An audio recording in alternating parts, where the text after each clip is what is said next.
வருங்காலங்களில் இப்போ ஒரு கூட்டணி ஆட்சி திரு ஜோசப் விஜய் அவருடைய தலைமையில் ஒரு நல்லாட்சி தொடங்கி இருக்கிறது. லஞ்ச லாவண்யம் இல்லாத ஊழல் இல்லாத ஒரு ஆட்சி திரு ஜோசப் விஜய் அவருடைய தலைமையிலே தொடங்கப்பட்டிருக்கிறது. காங்கிரஸுமே லஞ்சம் தவிர் நஞ்சம் நிமிர் என்கிற கோஷத்தோடு திரு ஜோசப் விஜய் அவர்களோடு இணைந்து ஒரு கூட்டணி அரசாக 2 அமைச்சர்களையும் பெற்று இன்றைக்கு காங்கிரஸும் தாவேக்காவும் இணைந்து இன்றைக்கு ஆட்சி நடந்து கொண்டிருக்கிறது. மற்றும் பல கட்சிகளும் அதில் இணைந்திருக்கிறார்கள்.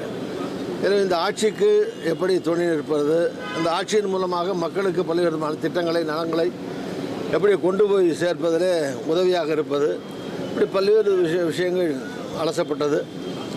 வருங்காலங்களிலே அதிகார பரவல் என்பது 2 அமைச்சர்களோடு சில எம்பிக்கள் எம்எல்ஏக்களோடு நின்று விடுவதல்ல. இன்னும் அடித்தளத்தில் இருக்கிற ஊராட்சி மன்றங்களிலிருந்து ஊராட்சி மன்ற உறுப்பினர் பதவி கூட ஒரு கௌரவமான பதவி தான், ஒரு அரசு பதவி தான், மதிப்புக்குரிய பதவி தான். Even panchayat board member post also அந்த பொறுப்பு கூட ஒரு இம்பார்ட்டன்ட் பொசிஷன் தான். தமிழ்நாடு முழுவதும் 70-76 பொறுப்பு இருக்கிறது மாதிரி 14,000 பஞ்சாயத்து, ஒரு பஞ்சாயத்துக்கு 5-6 வார்டு, அதே மாதிரி சொசைட்டிஸ் இருக்குது. யூனியன் லெவலில் எல்டி பேங்கு, சென்ட்ரல் பேங்கு, கோயில்கள், அரங்காவலர்கள், இப்படி அரசு வழக்கறிஞர்கள் பல்வேறு விதமான பொறுப்புகள் இருக்குது. 3 லட்சத்துக்கும் மேற்பட்ட பொறுப்புகள் இருக்குது தமிழ்நாட்டில். அவற்றையெல்லாம் கீழே இருக்கிற காங்கிரஸ் தொண்டர்கள் எல்லா பொறுப்புகள்லையும் இடங்களை பெற்று பகிர்வு அடிப்படையில் அவர்களும் தேர்வு செய்யப்பட வேண்டும். அதுதான் உண்மையான அதிகார பரவலாக ஏற்க முடியும்.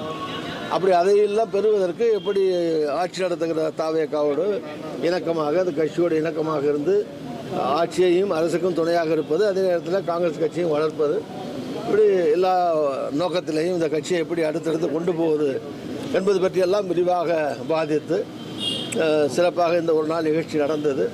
இது அடுத்த கட்டமாக காங்கிரஸை எடுத்து செல்ல முன்னேற்ற பாதையிலே செல்ல, காங்கிரஸை வளர்க்க, அடுத்து ஒன்றியம், நகரம் இதெல்லாம் தாண்டி தமிழ்நாட்டில் ஒரு 70-75 பூத்துகள் இருக்குது வாக்குச்சாவடி.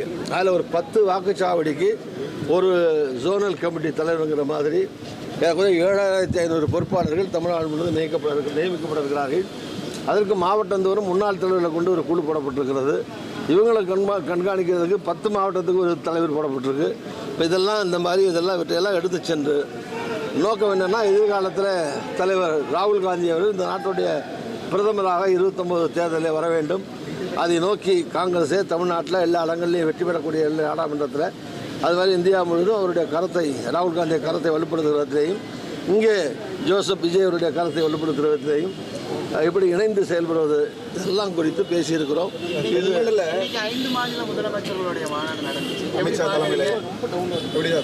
இது 5 மாநில காங்கிரஸ் சார்பில் நேற்று கருப்பு கொடி காட்டப்பட்டது. அது வேறு விஷயம். அது அவர்கள் இப்போ நீட்டுக்கு எதிராக இருந்தது, மாணவர்களை தாக்கியது, மாணவர்கள் மேலே கேஸ் போட்டது, இந்த மாதிரி பல்வேறு விஷயங்களை கண்டித்து அது நடந்தது.